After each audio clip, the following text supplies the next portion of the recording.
Harley-Davidson just came out with the new Sportster S, and of course the Pan America has been out for a little while now. We've had a chance to ride it briefly before, and we're going to ride it some more today. But because more and more bikes from Harley are getting this new Revolution engine, we wanted to do a deep dive on it. And here's the engine in question. This one is obviously a cutout, which means we get a really good look at some of what's happening on the inside of the motor. So let's just jump into it. If you walk around to this side, starting out, we can look here at the transmission. It is a 6-speed. Pretty cool to just see everything up close and what it actually looks like internally. Coming around the side, this is a clutch. It has 8 friction plates, and it's an assist and slipper clutch. And something interesting that I was told today is that this little piece right here is meant to catch oil and make sure that the clutch is fully lubricated, especially on startup. Now coming around the side, you can see the timing chain going up to a very complicated looking valve system. This engine obviously has variable valve timing in both the Pan America and the Sportster. And there's a lot going on up here. It's pretty wild to look at, but one nice thing about it is that it has hydraulic lash adjusters. So even though this is a pretty sophisticated valve train here, you're not going to have to do any valve maintenance, which on an adventure bike, which needs to be durable and be able to do a lot of miles, that's really nice. Another big deal about this motor for a Harley-Davidson is that it's 4 valves per cylinder. So if you look into the exhaust port here, you can see 2 valves on the exhaust port, and there's also obviously 2 valves on the intake port. And if we look inside, you can actually see the piston itself. Pretty cool. At the front of the motor here, you have the starter motor. And coming around the side, you can see where the starter motor engages, and of course your stator. And it's just crazy looking around this engine and how much is going on here. There's a lot of electronics on it. It's really sophisticated, especially again for Harley-Davidson. This is a huge step up. Up here, individual throttle bodies, so 1 for each cylinder. And actually, if we come around the other side, if you have to pull the fuel tank at any point, there's a quick disconnect for your fuel system right there. So all really, really cool stuff. This engine is also water cooled. Of course, 150 horsepower, 94 pound-feet of torque in the Pan America. In the new Sportster S, it makes less horsepower. It makes 121, but it also makes 10% more torque from 3,000 to 6,000 RPMs. One of the biggest differences between this version of the engine that's in the Pan America and what you'll find in the Sportster S is that the Sportster S has a different set of heads. It's part of the reason that it has lower compression, and it also makes some more torque but less horsepower. They still both rev up to 9,500 RPM though, so any version of this motor that you get is going to be a screamer. And there's a lot going on here. There's also a lot of internal balancing going on. You can see a little bit of that here. There's some large counterweights right there, and actually a little cutout of the oil filter as well. So a lot of cool stuff you can see just by walking around this cutout. But more fun than that is seeing how this motor is in a bike. So let's hop on the Pan America and talk about how this motor feels.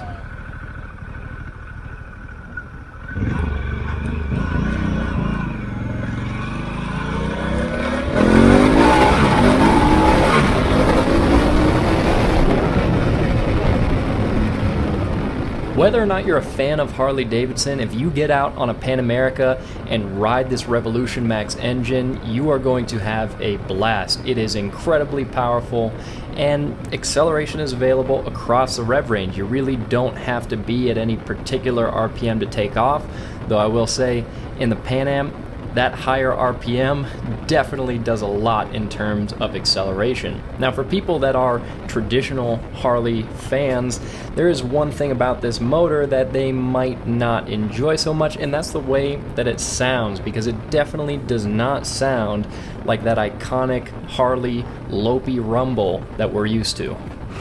As you would expect from Harley-Davidson, there are tons of custom parts that you can throw on these motorcycles, including an exhaust.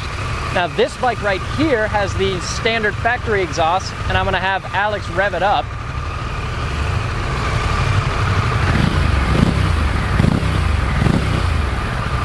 Now this motorcycle right here, this Pan Am, has a custom exhaust. So you can tell it's got a little bit more noise and it's also a lot smaller, more compact, and I would say better looking as well. As a bonus to this video, we're also going to do just a little off-road test here. Harley-Davidson has a course set up in the grass so we can test out how maneuverable this bike is on some tight features. We'll also get to test out a little bit of the traction control and the off-road ABS. Pretty cool, so let's do it. Lightweight motorcycles have a huge advantage when you ride off-road, and that is that they're just plain easier. Our home state of Colorado has a ton of loose and rocky terrain, which means you'll likely have to pick up your motorcycle from the ground at some point or another. And this Pan Am weighs 559 pounds as you see it, so it's not something that you want to fall off of constantly. Now when you have momentum, it's easier to stay upright, but big heavy bikes make their weight most apparent when you ride slowly. And on this low-speed course, I'm happy to see that the Pan Am seems to handle low-speed maneuvers over uneven ground surprisingly well. And by far the best part of this easy grass course is the traction control and off-road ABS test.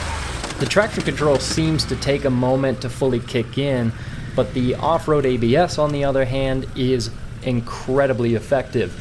Even though this motorcycle is big and heavy and not the type of vehicle that you would expect to stop quickly over a loose surface like dirt, the off-road ABS makes it feel easy.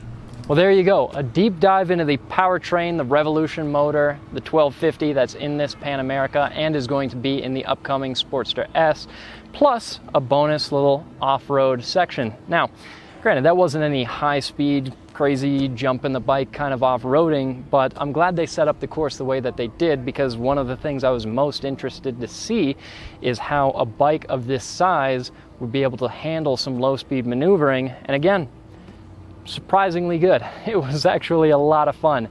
That off-road ABS, really, really impressive. If you get a chance to test that out, you should. It had a ton of confidence in the brakes on that in the dirt, even as heavy as this bike is. This new Revolution engine is kind of what its name suggests. It's a big deal for Harley-Davidson, and I'm hoping that that motor and some of their new design strategy in terms of the Pan America and the Sportster S is going to help keep this company going. Because yeah, they're obviously trying variable valve timing, individual throttle bodies, liquid cooling, 150 horsepower in the Pan Am. Pretty damn impressive, and I love this motor. How it does in terms of longevity remains to be seen. A lot of people are begging that question: how is it going to be in an adventure bike? Will it be reliable enough? We shall see. But there's a lot of engineering going on there. I'm impressed with what they've done to it, so I have high hopes.